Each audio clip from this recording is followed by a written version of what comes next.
الذين ينفقون أموالهم في سبيل الله ثم لا يتبعون ما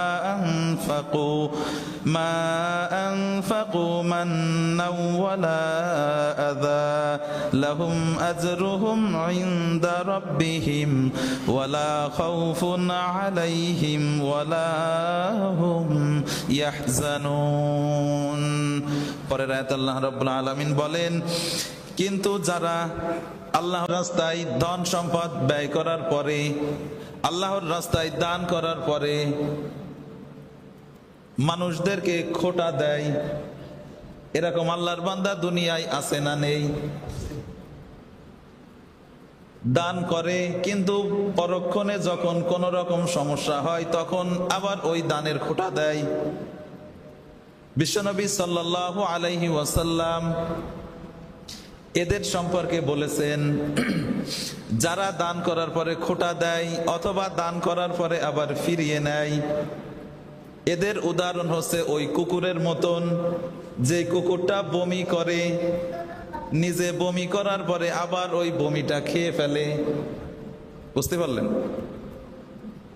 কুকুরই নিজে বমি করলো, বমি করার পরে ওই বমিটা ওই কুকুর আবার নিজে খেয়ে ফেলতেছে।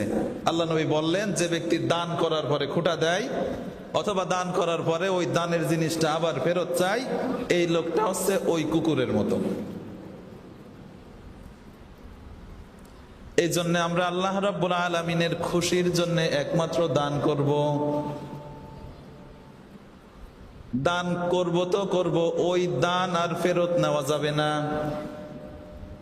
বিশ্বনবী সাল্লাল্লাহু আলাইহি ওয়াসাল্লামের দরবারে হযরত ওমর রাদিয়াল্লাহু তাআলা আনহু এসে জিজ্ঞাসা করতেছেন, ইয়া রাসূলুল্লাহ, আমি একজন গরিব মানুষকে একটা ঘোড়া দান করেছিলাম। বুঝলেন? হযরত ওমর রাদিয়াল্লাহু তাআলা আনহু বলেন, ইয়া রাসূলুল্লাহ, আমি একজন অসহায় ব্যক্তিকে একটা ঘোড়া দান করেছিলাম, কিন্তু ওই লোকটা ঘোড়াটার যত্ন নেয় না। ঘোড়াটা আগের থেকে স্বাস্থ্য খারাপ হয়ে গেছে, হয়তো ওই লোকটা ঘোড়াটাকে বিক্রি করে দেবে। বিশ্বনবী সাল্লাল্লাহু আলাইহি ওয়াসাল্লাম বললেন, হে ওমর, ওই ঘোড়াটা যদি তোমাকে 1 দিরহামেও বিক্রি করে তারপরেও তুমি ওই ঘোড়াটা নেবে না। ওই ঘোড়াটা তুমি 1 দিরহামের বিনিময়ে হলেও ওইটা কিনবা না। কারণ যে ব্যক্তি দান করার পরে সম্পদটাকে আবার ফিরিয়ে নিয়ে আসে, সেই ব্যক্তি হচ্ছে ওই কুকুরের মতো, যে কুকুর নিজের বমি আবার নিজে খায়। যেটা আপনি দান করলেন ওই সম্পদটা আপনি কিনেও আর আনতে পারবেন না। বুঝতে পারলেন? আর আমরা এরকম আল্লাহর অনেক বান্দা আছে যারা দান করার পরে খোঁটা দেয়, দেয় না? আল্লাহ রাব্বুল আলামিন বলেন, যারা আমার রাস্তায় দান করে আর দান করার পরে কোন রকম গর্ব অহংকার করে না, দানটা ফেরত চায় না, দানের ব্যাপারে খোঁটা দেয় না, আল্লাহ রাব্বুল আলামিন বলেন, ওয়ালা খাউফুন আলাইহিম ওয়ালা হুম ইয়াহজানুন। আল্লাহ রাব্বুল আলামিন বলেন, এদের কোনো ভয় থাকবে না আর এরা দুশ্চিন্তাও করবে না। অন্য আয়াতে আল্লাহ রাব্বুল আলামিন বলেন, ইন্নাল মুসাদ্দিকিনা ওয়াল মুসাদ্দিকাতি ওয়া আকরাদুল্লাহা করদান হাসানা ইউদাআফ লাহুম ওয়া লাহুম আজরুন কারীম। আল্লাহ রাব্বুল আলামিন বলেন, নিশ্চয়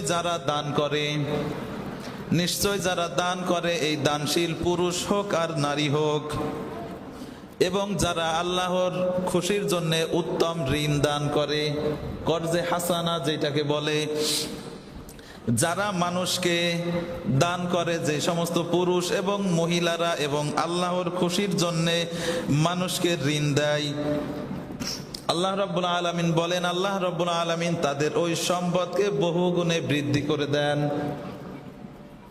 দান করলে সম্পদ বাড়ে, আর তাদের জন্য রয়েছে সম্মানজনক পুরস্কার। আল্লাহ রাব্বুল আলামিন এই জায়গায় বলতেছেন দান করার কথা।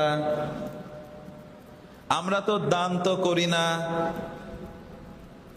এরপরে আল্লাহ রাব্বুল আলামিন বলছেন কর্জে হাসানার কথা। কর্জে হাসানা হচ্ছে আপনি কাউকে তার প্রয়োজন মেটানোর জন্য 2000 5000 টাকা দিয়ে তাকে সাহায্য করলেন, সেই লোকটা আবার তার সুযোগ সুবিধা মতো আপনাকে টাকাটা ফেরত দিয়ে দেবে, এইটাকে বলে কর্জে হাসানা। আমরা দান তো দূরের কথা, কর্জে হাসানাও আমরা দিতে রাজি না। বরঞ্চ আপনার চরম বিপদের সময় আপনি যদি কারোর কাছে গিয়ে 2000 5000 টাকা চান, আপনাকে কোনো অবস্থায় দেবে না। কিন্তু যদি বলেন যে আমি 2000 টাকা নিচ্ছি, এর সাথে আমি তোমারে লাভ দিব, তখন দেখবেন টাকা বের করে দেয়। এইটা হচ্ছে টাটকা সুদ। সুদের শাস্তি কি? সুদের 1 নাম্বার শাস্তি হচ্ছে আল্লাহ এবং তার রাসূলের বিরুদ্ধে সরাসরি যুদ্ধ করা। সুদের 1 নাম্বার শাস্তি কি? আল্লাহ এবং তার রাসূলের বিরুদ্ধে সরাসরি যুদ্ধে নামা। এটা আপনি কি ভাবেন? আল্লাহ এবং তার রাসূলের সাথে যুদ্ধ করা, আপনি মনে করতেছেন যে আমি এই একটু ইন্টারেস্ট খাচ্ছি, এটা আর কি? আল্লাহ পাক বলতেছেন এই ইন্টারেস্ট খাওয়ার 1 নাম্বার গুনাহ হচ্ছে আল্লাহ এবং তার রাসূলের বিরুদ্ধে সরাসরি অবস্থান নেওয়া।